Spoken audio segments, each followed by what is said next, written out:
Right, what is going on, guys? Welcome to episode number 8 of the Bodybuilding and Business Podcast. I think it's episode 8. I can't remember. I'm just trying to make it up. So today, I am joined by a very good friend and very special guest, Ifbb Pro, Dean the Great White. How are you doing? You okay? I'm good, bro. You good? Yeah. Perfect. So I thought it'd be really cool to get Dean on the podcast, just because I think, you know, you are the flavour of the month at the moment in the UK. You are the person that everyone's talking about because of your recent success, which obviously we'll dive into that as we progress. And I thought it would actually be a good opportunity just to try and talk about yourself a little bit so people can kind of understand the man behind the physique as well. So I thought that'd be quite good. So it's kind of typical in kind of like bodybuilding podcast routine, as to say, so always kind of start back from the beginning. So it won't go really far back, but when I did do some questions, a lot of people were actually interested in actually the reasons as to why you got into bodybuilding. So do you want to kind of delve into that a little bit? How I got into bodybuilding? Yeah, so what made you get into bodybuilding? Well, I started training when I was 13. It was a gym round the corner from my current gym here at Falcon. My old man trained there, and then he actually bought that small gym a year later, and that's when I started training there properly. So yeah, I was kind of like get my toes in at sort of like 13, and then by the time I was 14, I was, I was fixed on it. Yeah. Yeah. Because if you didn't know this, Dean's dad, although he's never actually competed, he's a big guy. He's an absolute unit. Like, so you've got the genetics in your family for sure. Because I can't believe he's never stepped on stage in his life, because he's got an insane physique. Yeah, I think he started training when he was about 27. Oh, okay, yeah. Yeah, so he has been training a long time now. He's 51 or 52. Yeah, okay. He'll get angry if it's giving his age away. So in terms of obviously actually the competitive side of bodybuilding, so not talking about like why you got into training, like, because obviously there's quite a big difference between just training in the gym, building muscle, and then actually deciding to put your speedos on, put your tan on, and actually step on stage for the first time. So what was that journey like? It took a lot of convincing from a lot of people. I was always, still am the quiet, shy guy. I'm like, come across a bit jokey and stuff now and then on socials and stuff, but like, yeah, I'm usually pretty quiet. Yeah, like at school, I was never like, putting my hand up in class. Do you know what I mean? Like, yeah, quite an introverted. Yeah, very quiet. So I was very nervous to start competing. I was like, shit, I can't do that. Like, were I just swearing? Yeah, of course, yeah. So yeah, well, it was 2015 when I done my first comp. That was with NABA. That was NABA West Britain. Okay. Sorry, what year was that? 2015. So I was 21. Yeah. So I'd done a fair bit of training beforehand. I wasn't sure. I don't think they had first timers category then. It was either juniors, novice, or your class 1, 2, 3. Well, it used to be very different. I remember, like, when I first started, it was no men's physique. There was bodybuilding, and that was it. If you were small, you were just a small bodybuilder. Now you've got first timers, novice, beginners, and you've got various different classes. So it is, so you were kind of in there at the deep end back. Yeah, well, I went straight in on my class 3, which was my height category with NABA. Won class 3 and won the overall at my first show, which was good. Just brought condition like no one else brought that day. I mean, again, I like every comp I've done. I did not expect to win that one. It took a lot of persuasion for me to do that. I was so nervous. I can remember it very well, like being backstage, pumping up, and like our class was being called out. I was just like, I can't do this. So who persuaded you to do it? Who was that kind of voice in your ear that was telling you to do it? no one in particular. It was just a lot of my mates, and you know what I mean. It was like, oh yeah, you should compete. Like, so I don't know if I can do that. But it's like get a pair of pants and stay in front of a lot of people. And I think back then as well, like bodybuilding has grown and it is now more commercial than it used to be back then. Yeah. It used to be very, very niche, although it still is. It's because of social media and Instagram. I feel like competing now is more normalized. But well, back then it was weird, wasn't it? I always used to. I remember when it was about our first like Flex magazine, a muscle and fitness magazine. When I was in the army, and I was buying magazines of muscular blokes, and I thought it was gay. Like, people look at it like, that's a bit weird. You buy a muscle magazine. Whereas now it would be the crowd was great. Like it was mental. Yeah, the atmosphere was immense. So yeah, from that day, like being on stage and getting that first place trophy, I was just like, shit, I want more of that. I want more of that. That's good. So yeah, that's how it started competing wise. Yeah. So how many shows have you actually done in total? I think me and Sam worked this out the other day. I think it's about 16. 16, okay. Yeah. Yeah, fair play. Yeah, fair play. Yeah. I have a list on my phone somewhere. Yeah. So yeah, because Sam put up a post on his Instagram. Yeah. When we were in Portugal, or when we got back from Portugal, I can't remember if we were in Portugal and just got back or not. I can't remember. Yeah, it's been a few shows. Have you ever done a show you haven't won? Yes, I have. Pca Pro in 2017. Yeah. I didn't place at all. Okay. The lineup was stacked, man. I mean, I had SJT, Kamal. I remember that show. I was watching it. Yeah. Plus, I fucked it as well, mate. So I remember seeing you. This was before I knew you. I remember seeing you in an Emporium gym. It was either before the show or after the show, and I was like, Jesus Christ. Yeah, I was slightly off, so I had no chance, mate. Yeah, okay. Yeah, I had no chance. These guys were. I mean, that was a stacked show too. Yeah, it was nuts. Some big Korean guys come over. Yeah, 2017, the Pca British Finals. We got second in the junior category. Okay, who beat you? Reese. Okay. Yeah, Reese. He came in fucking pilled. He says that he only beat me because I was off, but I'm not going to take that away from him because he's a great bodybuilder. And it did like motivate me to make sure that I wasn't off again. Yeah. So yeah, a well-deserved win for him. And bought a better package on a day. Yeah. So yeah, fair play to him, mate. So moving into more recent times. So for anyone that doesn't know, explain what you've done this year in terms of your competitive career. This year, so it started. It's PCA in May. PCA Universe. Yeah. May. I think so. Yeah, so we've done PCA Universe in May. Got first place there. Went on to do my first Two Bros show. That was the Represent Grand Prix. Yeah. Took the overall.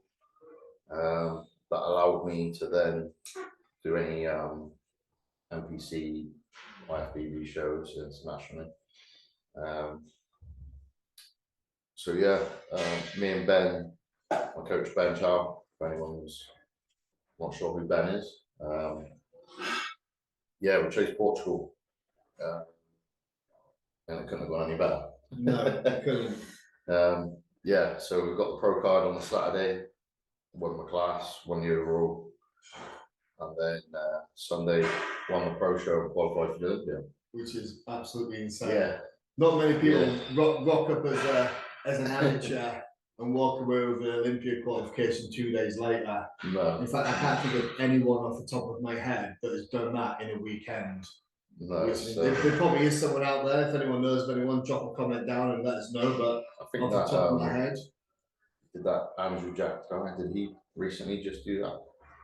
Yeah, but he was a pro though, wasn't he? Beforehand, yeah. But like in the terms of like a weekend of doing the same show, I know Derek Lunsford turned pro and got a qualifying the same year. But I think that was like obviously like two separate shows. Yeah. So going into that in a bit more detail. So obviously the amateur show, and because of obviously you started, you know, increasing your social presence a little bit more, there was quite a lot of talk in the background of you're going to be a pro. Obviously, you heard him talk about it on Friday Abiad's podcast with Ben being your coach. So leading into that amateur show, like how was it when people were putting all the hype behind you? Because being quite an introverted character, would you rather just kind of snuck in there quietly, or did the hype kind of motivate you, or how did you feel going into it? That's hard to say, really.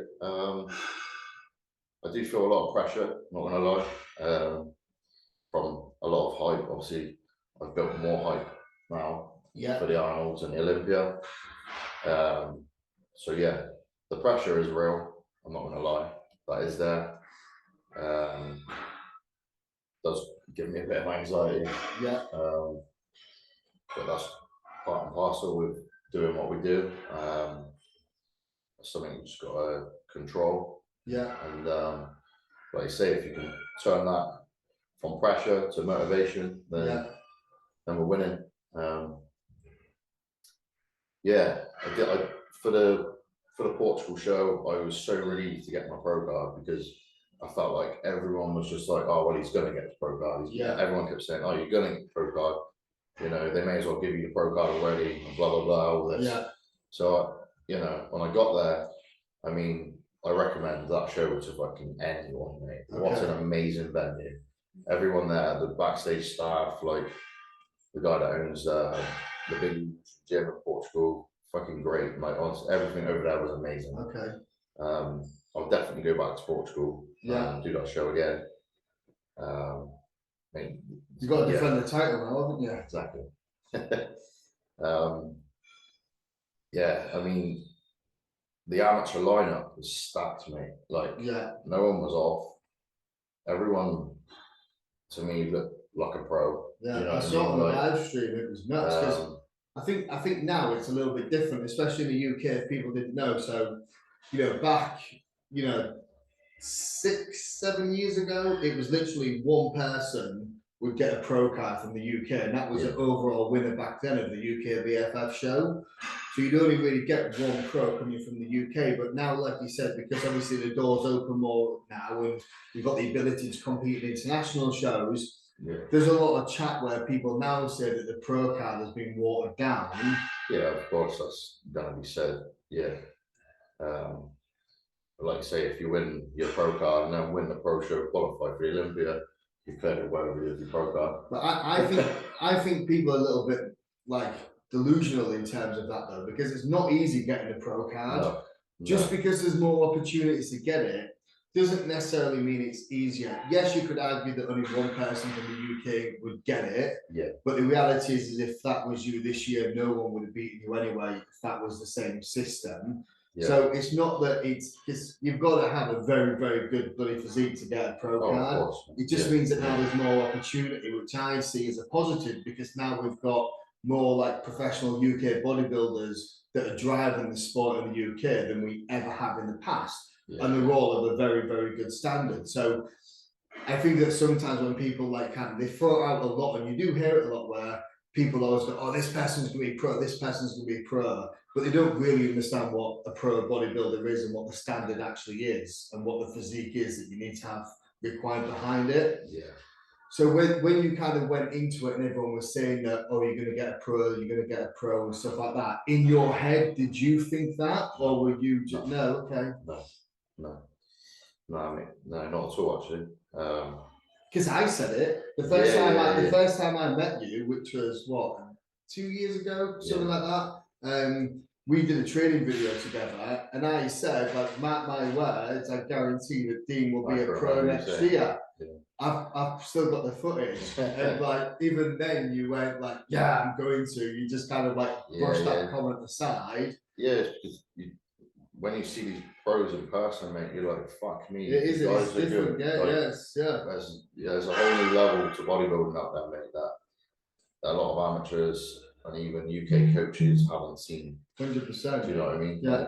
Well, it's like I walk around some gyms and feel big, and I'm sat next to you now, and I feel like I need to go and train and eat more. I always say there's different levels to it, isn't there? And there's like, it's okay being big in your gym, but then it comes to being different than when you kind of on stage in the UK. But then when you talk about international competitors as well, on top of that, then it's a whole different ball game, isn't it? Yeah, and what I'm also learning, which is very important as an athlete, is not only to be a pro, not only have you got to look good, but it's the way you deal with situations competitive wise, like for instance in Portugal. So on the Saturday, so I had to weigh in on the Thursday, the Saturday, not knowing I was going to get a pro card, not even knowing what weight they were going to take, because I'm hitting the limit on the 212.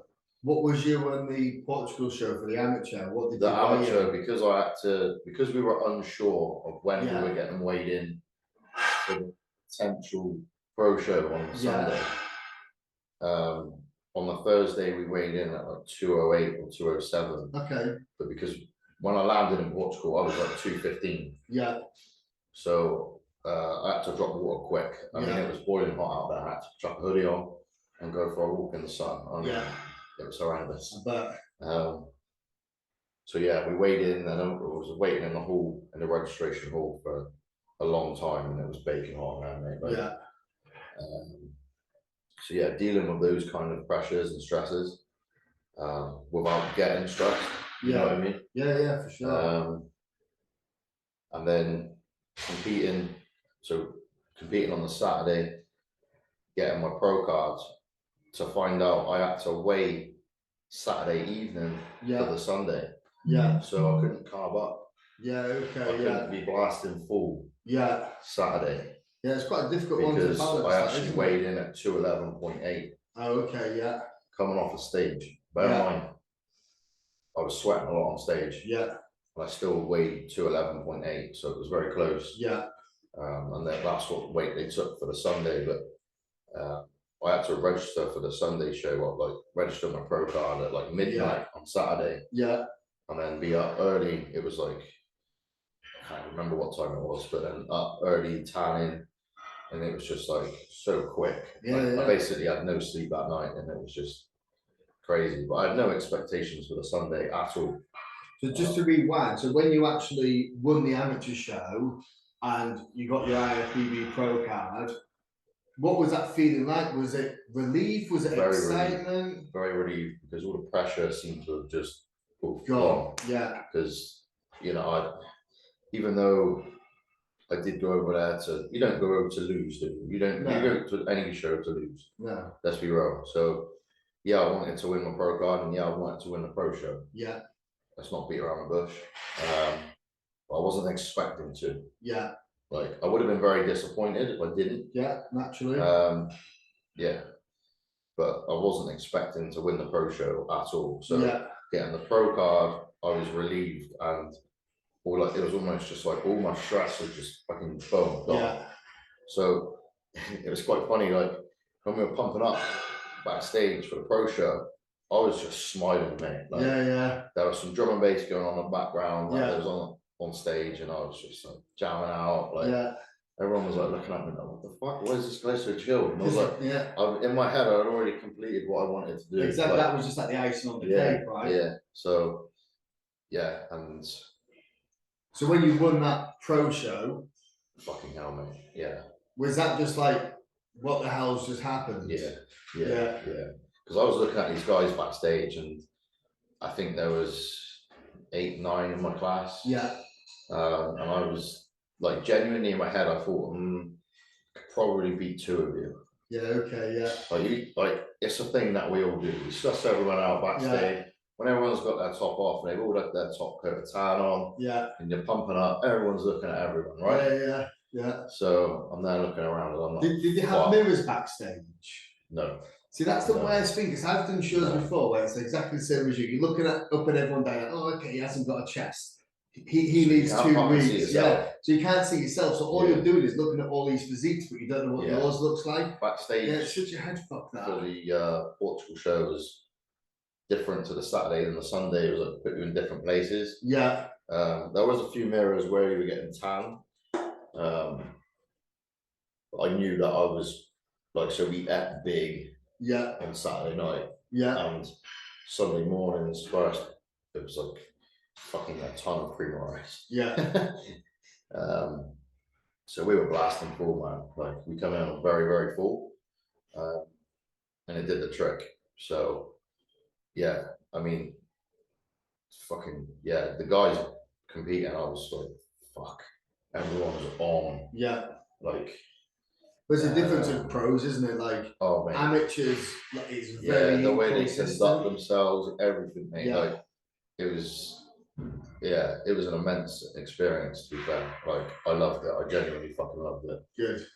So what's the next step for you then? You're doing the Arnold UK, Arnold's, and that's in 3 weeks, 3.5 weeks. 3 weeks on Sunday. Yeah. What are we on Saturday today? Yeah, Saturday, it is. Yeah, Saturday. yeah.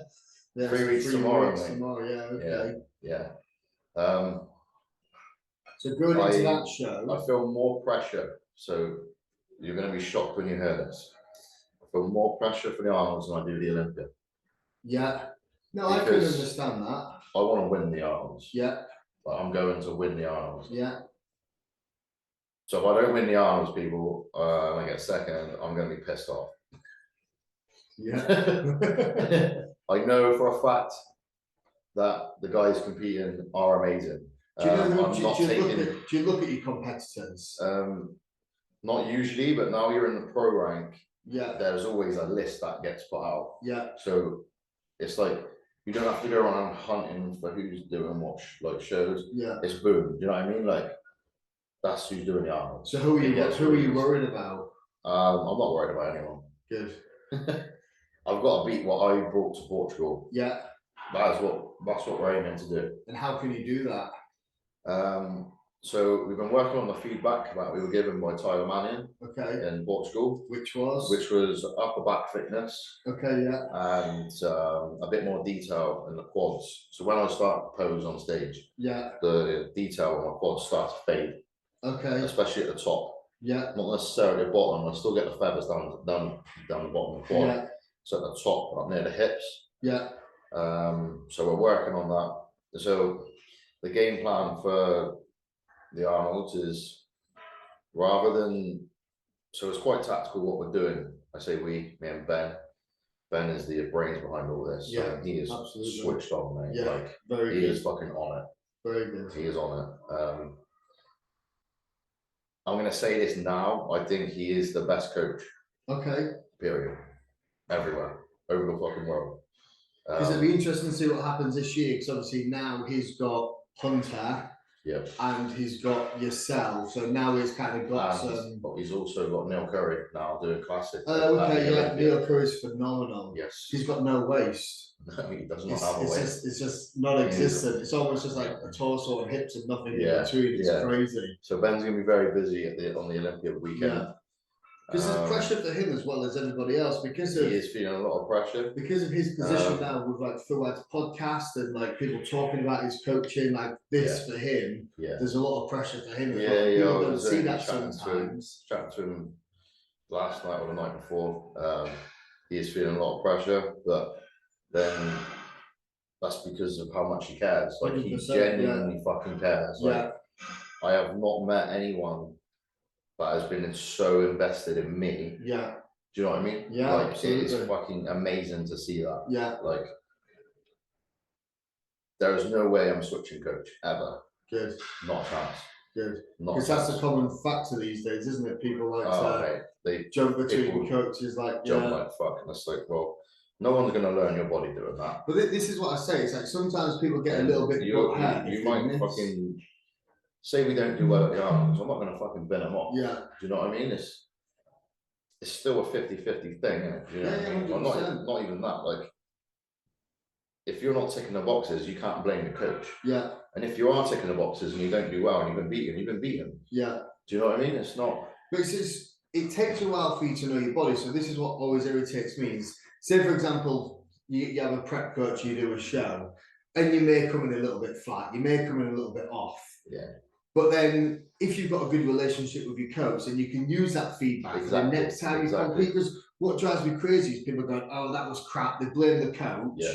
And then all of a sudden it jumps ship to a new coach. But then that coach you might spend God knows how long working with. It's got all that feedback that no one else is going to have and say, okay, you came in a little bit flat. This was the protocol what we did. The next time we compete, then we know that this is what we did. This is now what we're going to try. So you have all that feedback. So it makes no sense to gain all that information. His level of experience is far greater than any coach over here. Yeah. But a lot of people may question why I'm with someone who's across the other side of the world. Yeah. And can't see me in person for the shows I'm doing here. But I mean, until you work with Ben, you won't know why. It's like you said, like you know your body as well, so you can feed that back. And it's now you have like brand new amateurs that have coaches on the first show they've ever done, and they don't really know their physique as well as someone like yourself that's done like 16 shows. So you know what works, so you can kind of feed that back. I've prepped myself for most of the other shows before I started working with Ben in 2019 it was. Obviously we had COVID and whatever. So we got into an off season. COVID hit when we started the prep, and then I was building the gym. So this is our first prep season. So what's the gap between the Arnolds and the Olympia? I should fucking know this. Just say prep brain and then it's fine. Prep brain. Yeah, fine. You don't need to. If you say prep brain, it's like it's in December. Get out of jail card or anything. Yeah. Prep brain. It works well with the missus. Yeah. Prep brain. I told you to do the washing earlier. Yeah. Fucking prep. Sorry, babe. Yeah. So going back. I slightly digressed there. So you're with the Arnolds. So Portugal, we were blasting full on the Sunday. Yeah. Forget the Saturday because we had to do what we had to do. Yeah. I don't know what pictures, like the photography wasn't that great for the Portugal. There was a video of my routine that shows my physique. So Portugal, we were blasting full. The Arnolds were going to go more down the conditioning route. Yeah. And then that ties us up nicely, ready for the Olympia to say, okay, what do we go for? Do we go blasting full? Do we go for more condition, or should we go in the middle? Yeah. You see, because there's going to be a good Ben 6 has weeks, my AM and PM weight every fucking day. Like he knows what I'm doing. Yeah. All the time. He is on me. Like he sets his alarm in the middle of the night. Yeah. Talk to me. Yeah. So he might be the other side of the world, but we got it on lock. You wouldn't know. We got it on lock. Yeah. Absolutely. Yeah. Because how have you felt with this? If you've been prepping from May, I've been prepping since January. Yeah, sorry. So you did your first show in May, but been prepping from January. Yeah. The Olympia, what date's the Olympics? December. Yeah, it's 15th. Yeah, it's like mid-December, isn't it? So literally, let's just say that's 12 months of prep. I'm gonna get a clock up in the gym. That's how many days until? Yeah. Flex Loose used to have that, didn't you? Like the little I'm gonna get one in the gym. So I'll probably get two. I'll have the Olympia clock, and then I'll have the clock for whatever show I'm doing. Yeah.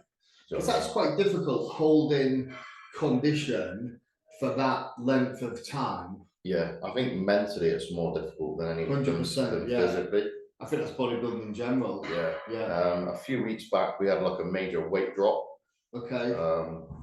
I'm not sure what happened there, but we fixed it. Ben was on it, so I was sending check-ins, and then all of a sudden I hit like a 205 pounds. And he instantly called me and was like, "What the fuck's happening, man? Like, are you good?" And like, so I don't know. It was just I was real flat and so what we've done is I stopped work because I was working a lot, doing cardio in the morning. Well, we were doing like an AM PM split, so we was doing like hamstrings and adductors in the morning. Yeah. And then like cardio the next morning, and So yeah, training, working 8 hours, doing plumbing, and Yeah. then training again, and then not locking up the gym until 10 o'clock. So I was usually that's fine. Usually that's fine, but when you've been doing it all year, yeah, it's hard work. I think my body was just like fuck. I mean, I get my bloods done regularly Yeah, by Imran and Transform now. So health is all good. They even sorted me out an echo scan. yeah, That came back all good. So we got the green light there. Just my body was just getting a bit tired, man. So work's taken a back step. The plumbing is taking a back seat at the moment. What we did was we basically done an off-season cycle and diet plan for about a week. Well, we done it from the Monday to the Thursday. Okay. And it's quite funny because someone on, I think it was on YouTube, was like, they put that picture up of, did you see my side chest recently? And my fucking chest was all like blown the fuck up. Yeah. Went from 205 to 220 in 4 days. And someone was like, yeah, that could be happening. It's just like the angle of the picture. It happened. I did put that weight on in 4 days. What was the increase in food then for that? A lot. Okay. A fucking lot. Yeah, I was struggling to eat that amount of food, but it had to do. It had to be done. We had to reset the body. Yeah. Yeah. So the tank's now filled, ready to fucking roll. Yeah. We've got 3 weeks. So that's take out peak week. We've got 2 weeks of grind. Yeah. So yeah, we're in a good place for 2 weeks out, 3 weeks out. Happy days. Yeah. So let's talk about becoming an Ifbb Pro then, because obviously that's like everyone that starts bodybuilding, they have this kind of like thing at the top of the kind of pyramid, which is becoming an Ifbb Pro. So, and you hear a lot of different stories from people that actually when they get it, it wasn't quite what they imagined, like the feel of becoming pro wasn't quite what they built up in their head. What was that like for you when you actually became a professional bodybuilder? Well, it's been going pretty fucking mint, mate. Yeah. I'm not gonna lie. Because you had some big news yesterday, right? Yeah. Which was drum roll. Foaders, that hostile has kindly sponsored me. That's unbelievable. Which is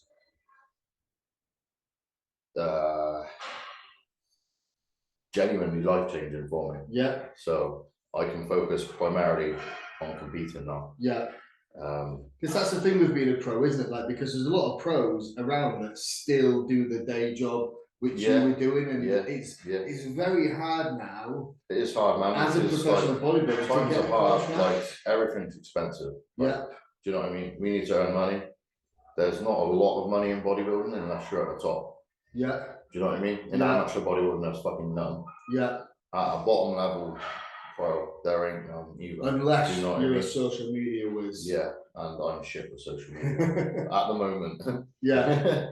But yeah, he's it's pretty amazing, to be fair, man, because what he's putting into me, like I can see that he's not going to gain a lot from me this year. Yeah. Like, I might do well at the Arnold's and I might do well at the Olympia, but what he's doing for me this year is not going to be technically. Do you get what I'm saying? He won't necessarily get the return on his investment this year. Yeah. Like, he's one of those guys that like to help people out if he sees something good in someone. Yeah. I think that's what most good people do, like good coaches, good companies, is they get someone that they see potential with and that they can add value to you, and then you can add value to them at the same time. Because, like, from what I know of Fuad, just from listening to every single podcast he's ever done, is that it is like a two-sided relationship, and that's why he doesn't tie people into contracts like his athletes before. If they want to leave, see you later, wish them the best. But it's kind of like a two-way relationship. I think why it works so well is not only is he switched on business-wise, like he's an athlete. You know 100%. Yeah, like, he's been there. He's walked the walk. He's not just a company man that works for a large corporation. Yeah, like he gets it. He absolutely gets it, and he's got a wicked team. So 100%. Will we see you on his podcast at some point? Yes. You will? Yes. That's gonna be cool. Yeah. That's gonna be cool. I believe will be soon. Yeah. yeah, the plans we've got for over in the States is going to be fucking epic, mate. Yeah, I bet. Fucking epic. So I'm going over 8 weeks early. Yeah. What, for the Olympia? Yeah. Nice. Ben has kindly let me stay at his place in Texas. Nice. So we're gonna be. He's got his own gym full of fucking awesome kit there. Yeah, that looks Ben crazy. is also a kit nerd, which is fucking amazing. Yeah, absolutely. So yeah, we're gonna be training at Ben's. Obviously that's in Texas. You got Metroflex not far from there. Yeah, I'd love to go So there. we're gonna visit there. I'm so jealous. I'll come. Say to Fuad that, oh, I have this guy who carries my bags for me, so I need you to pay for him to come. And I will do that just because I'm a nice guy. I'll carry a hostile jug of hostility around the gym for you. I'll be. That sounds good. Do you know, like in oxygen, you have like the weight caddies, don't you, where people take the plates off? I'll do that. That's fine. That sounds great. I'm cool with that. I think you'd be fine with that. Yeah, so we're going to Houston. Yeah. We'll be spending a lot of time with Hunter. Yeah. Lee Labrada. Yeah. I think we mentioned that Lee might be helping me put my posing routine together for the Olympia. Yeah. Obviously, anyone that knows Lee Labrada knows that he's possibly, well, was possibly the best poser 100% in bodybuilding. We're also going to meet up with the team. I believe I'm going to be training with Nick Walker in Tampa. Yeah, wow. Which is going to be good fun. So as like someone that was like an amateur a few months ago and being a fan of the sport, is that more of like a fanboy experience where you're going to be a little bit like, oh my God, that's Nick Walker? Yeah. I would be totally like that. I mean, we got, when we chat, he's a real nice dude. Yeah, he seems it. Yeah, he comes across as a nice guy. So yeah, like everything's all set over there. Yeah. So fucking good. Like I've got no stresses or worries about you won't want to come how back. How that's gonna pan out over there, because not only is everything like set ready to roll, but like it's gonna be the first show that we're gonna be actually together. Yeah, which will make a massive difference. That's gonna make me like 20% better already. Yeah, for sure. So yeah, and I think we've got like a group of us in Houston. I think it's like 6, 7, 8 of us. Yeah. All training for the Olympia. Yeah, nice. So yeah, it's just gonna be fun. Is that all gonna be documented and recorded and there'll be a lot of filming? Content? There'll be a lot of filming done. So I want to follow that along. So that'd be cool to see some content of that. Yeah, I'm posting a lot more on social media. So, yeah. You have to now. Yeah. Exactly. No more being camera shy. Yeah. I think the more you do it, the easier it just becomes, and like just pulling the camera out, like at first it's a bit. The trouble is like having a full-time job. Because I don't think people know that about you. When you're flat out all day, and then you get to the gym, you don't want to be getting your phone out and like you just want to concentrate on your training. Otherwise, I wouldn't be where I'm at if I was on my phone all the time. Yeah. Do you know what I mean? So, I mean. But then there's bodybuilders, isn't there? So a lot of people there fucking film every meal they have, every fucking set they do, anything. Like your fucking thumbs are bigger than your quads. Yeah. But it is really hard, and I think it's trying to strike that balance, because the reality is now is there is some pro bodybuilders that don't make any money because they don't utilize social media, and some companies there is a requirement for their athletes to upload and post. So you're right, I totally disagree with like. It's got to be seen. It's got to be out there. And people got to follow you and get to the used individual. It makes it easier now with the sponsor. Yeah, 100%. So, do you know what I mean? So I can. Spend more time doing that. And it's easier if someone's following you around the camera rather than having to get it out or set up the tripod and stuff like that. Yeah, I think it's just trying to strike that balance where you're not distracted from your training, making sure the angle's good on your tripod. You can be in the set rather than trying to think about other distractions.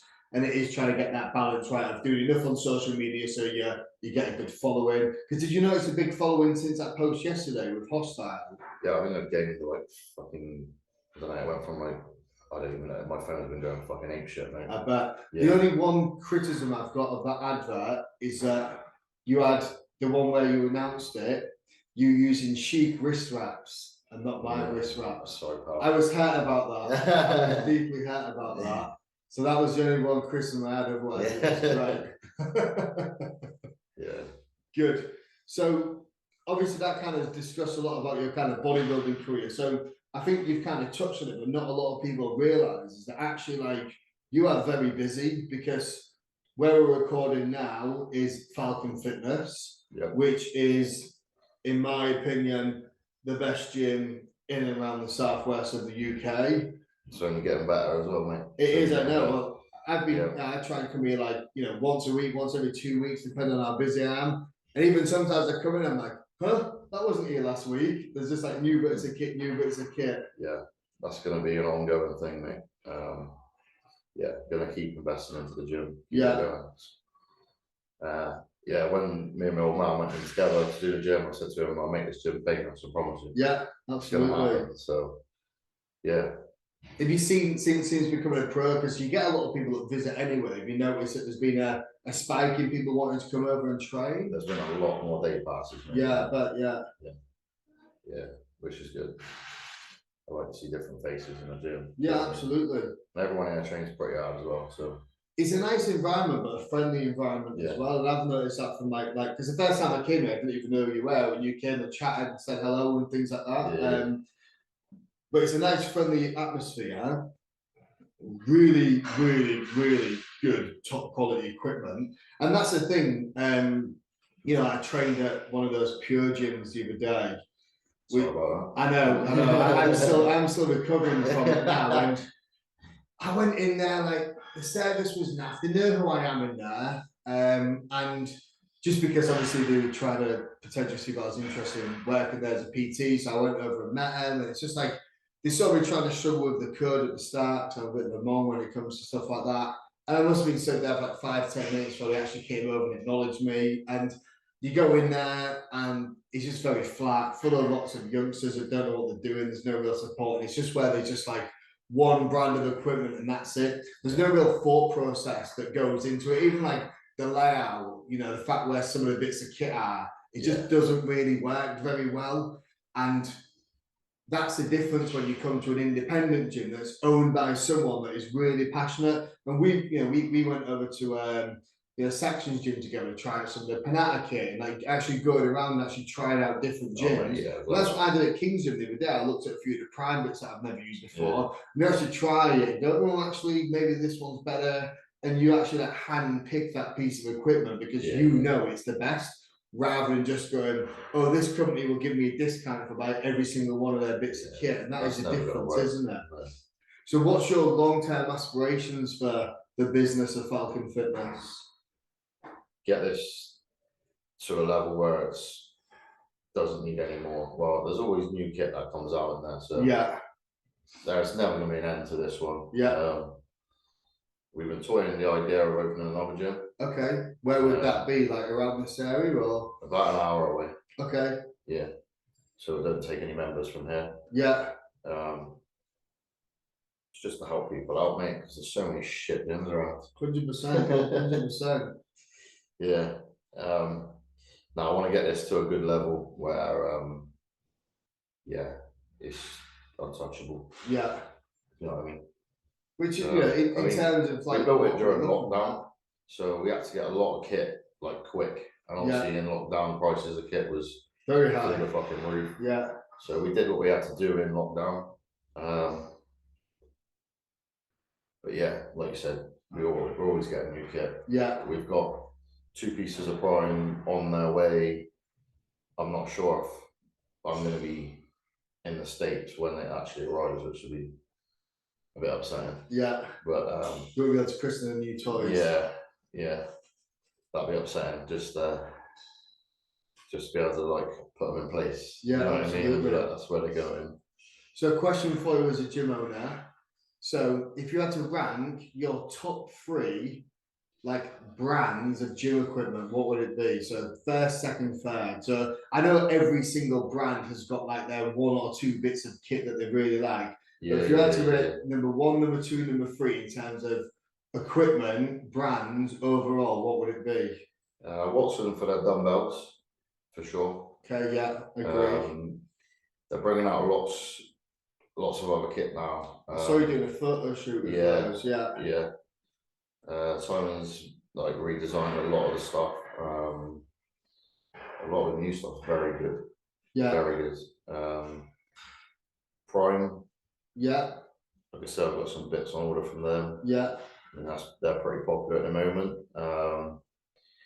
Not only because they're popular, but I've used the bits and yeah, they're fucking good bits. So yeah. One more.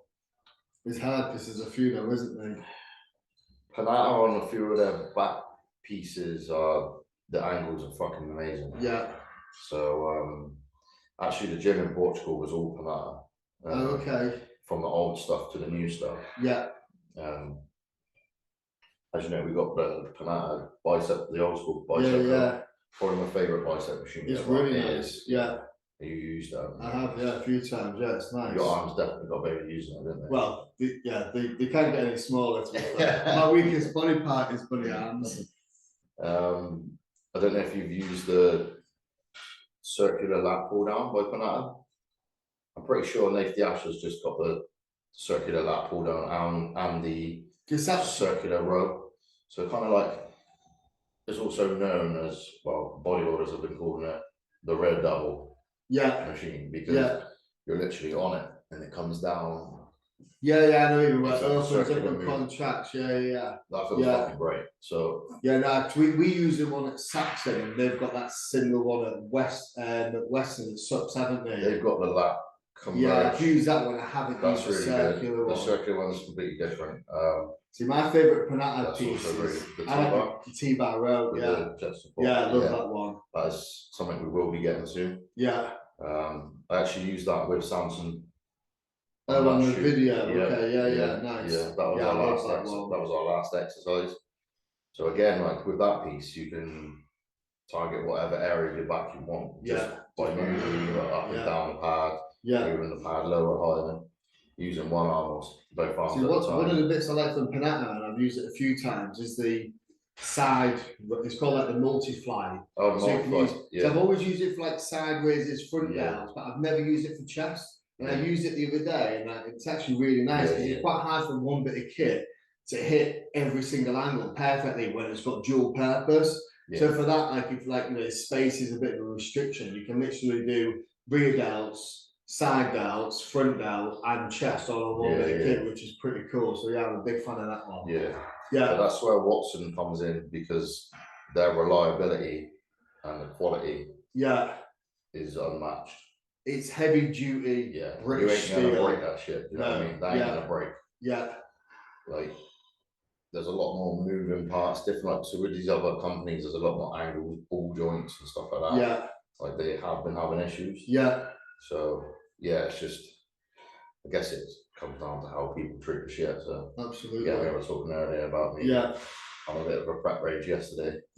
People mistreating my kit, but that pisses me off whether I'm prep or not. So. But it does, because it's almost like someone coming and walking through your house in like muddy trainers and just not respecting your house. It's like, and again, like people don't understand how expensive equipment is and just treating it with respect. Because there's a gym that I go to near me, and I've noticed that for whatever reason, like I don't know if like the clientele's deteriorating, but gym etiquette is terrible. Like, every single piece of equipment is lying out. And when that's your gym, that stuff really gripes you because you want to provide the best service. And not everyone in your gym is a bodybuilder. You will have some kind of lifestyle clients that want to use a leg press. They don't want to be pulling bloody 10, 20 plates off it. So that stuff is important. It is annoying when I'm buying more kit rather than taking money for myself. Absolutely. You know what I mean? But you're always going to get that. Absolutely. So tell us one bit of information about yourself or one interesting fact that nobody knows. I haven't prepped him for this. We haven't prepped for this at all, by the way. This is literally totally off the cuff because I find it's better just winging conversations rather than having a script. So I haven't prepped him for this at all. One interesting fact that no one knows about you. One kidney. One kidney? Yeah. So that must cause quite a lot of challenges when it comes to bodybuilding and what's required. It can do. Yeah, I've got to be safe. I've got to try and be as safe as I can. Yeah. Obviously, things aren't always safe. Absolutely. Let's not pretend like it's all dandy. No. Performance enhancing drugs are required at, of course, top, even lower end bodybuilding, even some bikini girls at the moment. People use fucking way too much. Again, that's where Ben's fucking awesome because he gets it. Yeah, absolutely. He's had kidney issues himself, so yeah, we're on top of it. Yeah. And my kidney values are actually better 2 weeks after Portugal than they were at the beginning of the year. Okay. Yeah. Which is very rare after a prep. Yeah. They're actually the best they have ever been since I've been getting my bloods done. So what kind of precautions have you done then? So for people out there, obviously, what precautions have you put in place? Because obviously it's going to take a bit of a battering during prep anyway. So what precautions have you put in place to help that? Well, mainly stay hydrated. Yeah. It sounds so fucking obvious, but it's so easy to be fair, I could do with a bottle of water now. But do you know what I mean? It's so easy. Yeah. To go through the day and think, fuck, I ain't drunk enough. Yeah, absolutely. You do that day after day after day. Yeah. And before you know it, you're so dehydrated. Yeah. Kidneys will be shriveled up. Absolutely. And that's important when getting bloods as well. That's what a lot of people don't do is when they get the bloods done is make sure that you are very hydrated to make sure that the results you come back are going to be actually legit. Yeah. Anything else that you've done? Transform now, being Imran, he actually sorts me out with a very high quality IV treatment. Okay. So as the NAD and the glutathione, all the good vitamins, as that put through, that helps a lot. Me and Ben, we don't smash the diuretics or anything heavy like that for any shows. Don't do any stupid protocols. Just got to be in shape. Yeah. Stay away from too many stims. Yeah. Obviously, when it comes, fucking hell, prep.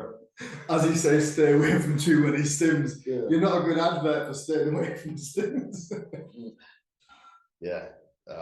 Like I say, you get this far into prep and you do get tired. Yeah. Oh, absolutely. Yeah. So you're doing far better than me 3 weeks out even just holding the conversation. Like it's really strange because I'm like naturally a really like loud white person, like without caffeine. Then when I'm on prep, it's the opposite because people are so used to seeing this like big extroverted character, and you're sat there like this, like going, oh yeah.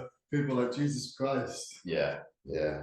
I managed to deal with each prep better and better now. I believe. So yeah. So another question, if you could tell 14-year-old Dean one bit of advice from what you know now, what would it be? That is a good question. Just made it up.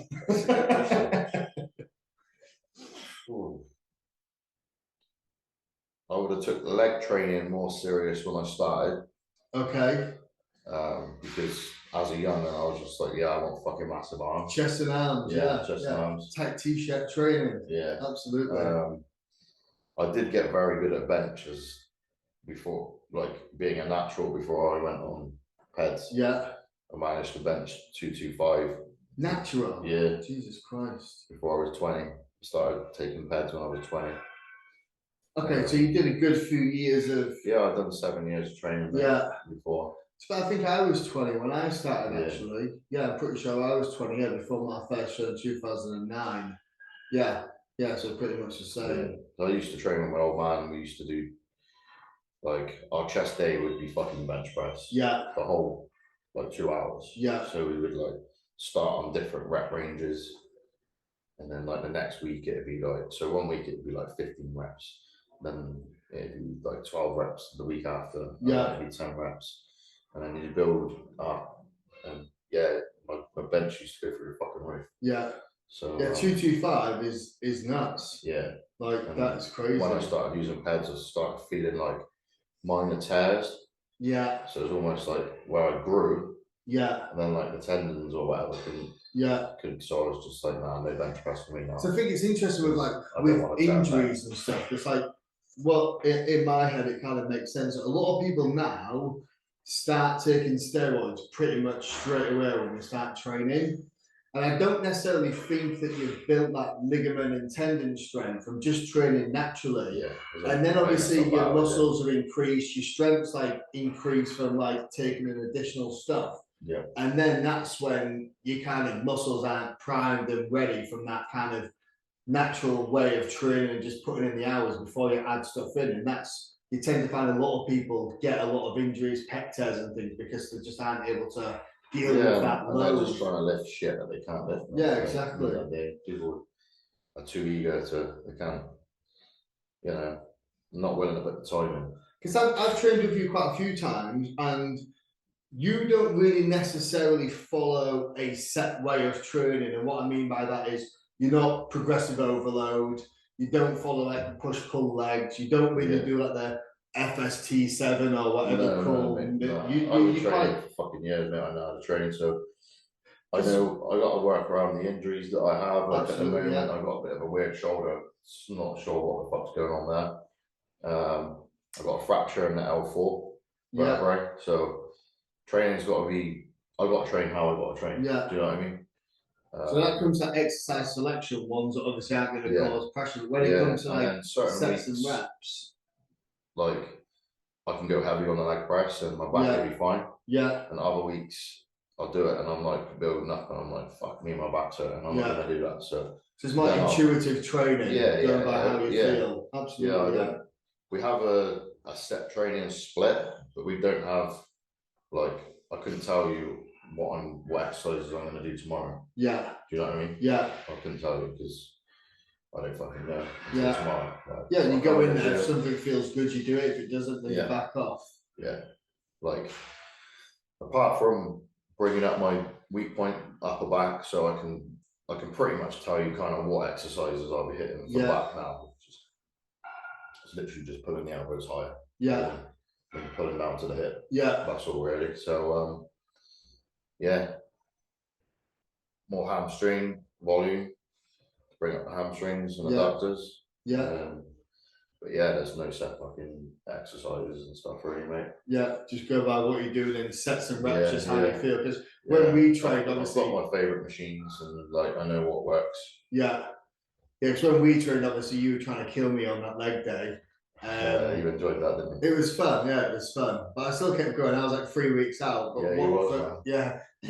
from your kind of like training, then it was still like you do the feeder sets, not necessarily with failure, but close. But then you kind of still do a couple of like heavy sets. Yeah, yeah. And you just kind of like push for heavy weight and trying to get the volume in as well. So you're kind of getting the best of both worlds. Yeah. So you're not really dropping into that 6 and below rep range. You're trying to lift a heavy weight from that kind of 12 to 15 rep range is typically how you would train. Yeah. And that's kind of what I do now as well. In the off season, I will be pushing more weight. Yeah. A while back, me and Sam, we did log. We use logbooks. Yeah. Fucking pisses me off. Now, I did it and I followed training programs before, but like I've got a few injuries as well as you. So it's like you almost feel like you're failing if, for example, you've got to do a lift and for whatever reason you've had a busy day plumbing or something, your fatigue's higher and then you can't necessarily beat it, then that's a bit shit because then all of a sudden you feel like you've failed that workout and you've got that kind of negative stigma in your head that you failed. So I don't like I call that being a slave to the logbook. But I do when I'm programming for clients, I do kind of set, okay, these fundamental movements, I want us to focus on progressing in it. But I don't see the point in progressing in a fly or a side lateral range or those kind of movements. It just doesn't seem beneficial where some people want to progress in everything. Like you say, on those kind of exercises, you're only going to get hurt anyway. Yeah, or your form's going to break. Yeah. But like, that's the difference between telling someone Yeah. and doing it yourself, because you'll know if you're form breaking. Yeah, If 100%. you set a plan for someone and you're not watching them train, you don't Yeah. know what the fuck they're doing. Yeah, So, exactly. but yeah, I think so. When it comes to the off season, I was actually chatting with Sam about this the other day. Like I said, what we'll do is instead of log every exercise, Yeah. what we'll do is, so say for instance on chest day, we'll pick 2 exercises. Yeah. And we'll log 2 exercises. Yeah. So that's going to be a dumbbell press, Yeah, like an incline dumbbell press, and probably the hammer incline. Yeah. Yeah, for instance, that's just an example. Yeah. So we'll log those 2, Yeah. and we'll get strong as fuck at them. Yeah. You know what I mean? We'll probably film the sets to make sure form isn't breaking. Yeah. Because sometimes it might feel like it's not, and if you look at a Exactly, video, yeah. you might be like, oh yeah, my ass lifted a little bit there. Yeah. But we've never really filmed it before. Yeah, when I was doing some progressive overload, I did get fucking strong. I mean, Yeah. I was shoulder pressing 85s. So What, dumbbell? yeah, Really? yeah. I think getting them up would be a mission, right? It was hard for people to do that. Yeah, fair play. 85's nuts. Yeah, so because you never really post that much content of like big lifts, do you? No, they are. It is on my Instagram. It was fair. Okay. It was in like 2019. Yeah, dumbbell pressing 85 kilos is nuts. Yeah. I think I can't remember how many reps I got. It was like 8 or something like that. Really? Jesus Christ, that is really strong. I got like 12 on 85s on incline. Chest. That's the thing with being 212, you've got short arms, so you only have to move. So everyone says. Just makes me feel better. That's all right. Longer levers, I've got to carry that weight twice as high, so technically 40 kilos. You've only got to do half the weight. Good. Yeah, I am looking forward to the off season, but I'm not wishing no time away at all. Yeah, I'm also looking forward to the rest of the season. Absolutely. I'm looking forward to the rest of the season as well. I'm excited to see it. It's a shame I won't be able to watch the actual show at the Arnold's because I'll be working on the stand, but I'll try and slip away and see it if I can. You've got it, man. Yeah, for sure. No, I want to see that. That will be impressive. And again, you getting a flight over to Vegas? Oh, mate, honestly, I would love to. Me and Lucy actually went for the 50th anniversary because obviously Lucy, my wife, is an air hostess, so I've got the ability to fly for pretty cheap, and we have done it before. It's just at the moment with a few things that may be in the pipeline, there's no way I could do it. So if those things kind of like come to fruition, then I won't be able to, but now I would love to. I've only ever been once, and it was, to be fair, like we went when Lucy was working, so we were quite fatigued, and I didn't even realise that the expo and the actual show were in 2 different venues, and it's quite far away from each other as well. We didn't know any of that kind of stuff, so we were like running around like bull-ass flies. And yeah, because that was back when that Kai Green and Phil Heath like were pretending to fight each other on stage. So that's one we went to, which was pretty cool. So yeah, I'm excited. So before we finish, one last one, Olympia. Who do you think may beat you on the Olympia stage 212? Because Derek's doing the Open. I don't know what Kamal's doing. Kamal will do a 212, I should imagine. Okay. Because he's pretty peeled and at quite a decent weight for. I believe he's like 51, 52 now, right? Yeah, for sure, yeah. He's fucking incredible, mate. Yeah, well, he's chilling with Nick a lot, isn't he? Yeah, he talks about him a lot. Kamal's a great athlete, mate. Yeah, his condition that he brings is immense. Yeah. I think I might be able to beat him on shape. Yeah, you've got that round, freaky, like muscle bellies, which will do you in favours, and you're going to come in shape anyway. I know, obviously, recently he's competed in an open class. Yeah. So his weight was a lot higher. So by all means, he's not going to be one of the smaller guys. No, because he's going to be one of the bigger guys in the 212. But if you look at his condition at those shows, he was pretty much like, there's not that much more to come off. Yeah, you would think so. He's going to have to sacrifice maybe a little bit of muscle in that process to get down to it. He's going to be one of the larger 212 guys, right? Yeah. So other than Kamal, who else are you worried about? Well, I think it goes without saying, Sean Clarida, man. He's fucking... the giant killer. He might not be one of the heaviest, but fucking hell. Yeah. The development all around is like the ham glute tie in, the fucking his back, everything, mate. Everything sits just fucking perfect on him. Yeah. I'm not expecting to beat any of these guys, mate, to be quite honest. If I hit top 10, top 6, yeah, fucking that's a win to me. yeah, exactly. Yeah. But when I say that, don't get me wrong. You're training to win. To fucking win it, mate. Like, yeah. Like as soon as this Arnold's done, whatever the outcome is at the Arnold's, it's going to be a reset. Yeah. We're going to have like a 2-3 week break. Yeah. And then well, you've got a decent amount of time, haven't you, between the two shows? We're going to give the body a little, like a few weeks break. And, a few burgers. A lot of burgers. But yeah, there's the lineup for the 212 is going to be pretty hard, man. Like there's going to be some awesome guys. And it's the Olympia. I don't want to fucking talk too much shit. Like, yeah, I'm going to come and fucking beat you all. Yeah, it's good to build hype and shit, and I will be bringing it, mate. Like, it's going to be the best package I've ever brought to date. Yeah. It'd just be good to see where I sit, man, against these guys. Yeah. I might not get in the top 10 and even at my best. Yeah. Do you know what I mean? It's possible because these guys are fucking awesome, and like they've all qualified for the Olympia. They've already earned their right to be there. Like, do you know what I mean? So I'm going to come away with a smile, no matter what. So, not many people in the UK consider have had the privilege of stepping on the Mr. Olympia stage. Yeah, exactly, man. Because thinking of 212, you've had James Llewellyn, John Hodson, Lee Powell. Yeah, we've got Rob Taylor's doing it. Rob Taylor's doing it as well, isn't he? Yeah. So that'd be good to compete with Rob over there.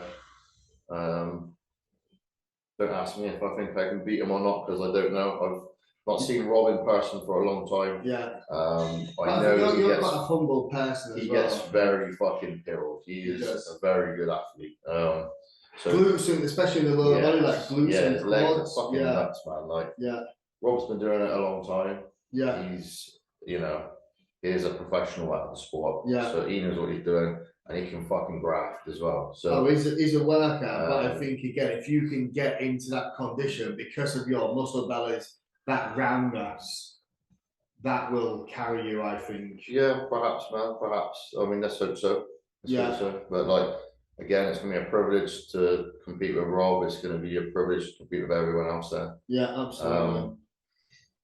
I just want to stand next to the best, and that's what's going to be happening. Like, exactly. I just feel like it's going to be like a positive step. Do you know what I mean? Like, when you're, it's hard to explain. I was trying to explain this to someone the other day. So bodybuilding's a long fucking ass game, isn't it? Sure is, yeah. Even when you get your pro card, you see things may have happened a little bit different for me because I qualified for the Olympia straight away. Yeah. But like, some people, like a lot of amateurs out there, you don't see, unless you're fucking deluded, you don't see the light at the end of the tunnel. Yeah. Your day in, like you know how it is, man. Like, you yourself, day in, day out. You're eating chicken and fucking dry ass fucking rice. Do you know what I mean? Yeah. You're training like fuck. Your back's hurting. Yeah. Your shoulders are sore. You can't fucking sleep. Do you know what I mean? Like, the more you invest into bodybuilding, you've only got so much time in the day. I know everyone says like, oh, there's 24 hours in a fucking day, blah, blah, blah. You only sleep fucking 6. Well, no, you shouldn't sleep 6. You sleep more fucking 8. Yeah. Whatever. Like, there is a lot of time you can prioritize. Yes, I get that. But like, there is a point where there is no fucking light at the end of that tunnel. And you're digging and you're digging. Like, you get this, yeah? Yeah. And you think, will I ever make an impact on what I'm doing? Is this worth it? Like, even as an amateur, you spend fucking thousands, don't you? Oh yeah, for sure. Yeah. Like traveling, doing shows. Absolutely, like, shows aren't fucking cheap. Like, even just entering, traveling hotels. Exactly. You know what I mean? Like, it all adds up. Yeah, you do that for years and years and years. Yeah. If you put all that money together and all that time that you've spent training, networking, everything, if you put that into something else, you could have done something else at a different level. Yeah. Yeah. But like, now I can see the light. Yeah. Do you know what I mean? Awesome, which is, like, I'm not saying, actually, no, I'm going to say I will win the Olympia one day. Yeah. I will. Good. Good. I'm not going to say I'm going to win it this year because you know, I've got weak points to bring up, but I will win the Olympia one day, and I'll make sure I'll be multiple times. Let me know which year I'll come to that one. You got to be there every year. Yeah, you got to tell me you're going to win. Yeah, I'll look up to that one for sure. Because I'm not giving up until I've won it. Yeah. Like, the light is there now. Yeah. Do you know what I'm saying? And you've got a goal now, haven't you? It's set. And there's so many people that you need to be better than to get to where I am now. Yeah. And now, I mean, there's still a lot of people that I've got to beat now. Do you know what I mean? Yeah, but exactly, like, over the whole population of people that train, compete at an amateur level, pro level, like, it's getting smaller now. You know what I mean? Like, there's a smaller group of people that I need to be better than. Yeah. So yeah, it's a good way of looking at it. Do you know what I mean? Isn't it? Yeah, because when you're looking at amateur, it's like, okay, there's the whole population that I need to win, and now pro, okay, that pool is now just a pro pool, which is smaller than the amateur. Now, because you're a pro winner and you're going to step on stage at the Idols in Olympia, the people that beat you, that's all then you're competing against. That pot of people might be, you know, if you get top 10, that might be like 9 people that you need to technically beat, and that's what you're focused on. Yeah, it's a good way of looking at it. I never thought of that before. Yes, it's harder because the level of competition is harder. Yeah, absolutely. Like, these guys are athletes, they're pro athletes. But so are you. But do you know what I mean? Like I'm saying, exactly. The light is there. Yeah. And I'm fucking coming for it. Yeah, so. Good. I'm excited. Right, well, I think that concludes this podcast. That was awesome. Hope everyone that watched it enjoyed it as well. Got to know Dean a little bit more, because obviously there's quite a few bits in there that I didn't even know. So hopefully you'll get to know Dean a little bit more, and make sure you follow his journey as well. What's your Instagram handle? Dean the Great White. Dean the Great White. I'm not actually sure. Ifbb Pro in there somewhere. You've got to be Ifbb Pro. Yeah, it is, mate. Dean the Great White, Ifbb Pro. Perfect. So make sure you give him a follow. Yeah. And you've got to shout out Falcon Fitness. If you're around the south of England, come visit Falcon, and I can guarantee you won't be disappointed. And buy some hostile products as well, right? Yeah, we will be stocking some hostile products. I was chatting earlier today about that. That'd be pretty cool. I've never tried any of the products, so I'm keen to try what they're like as well. Awesome. Yeah. Right. And don't forget to subscribe. Thanks for tuning in. Thanks, guys. Boom.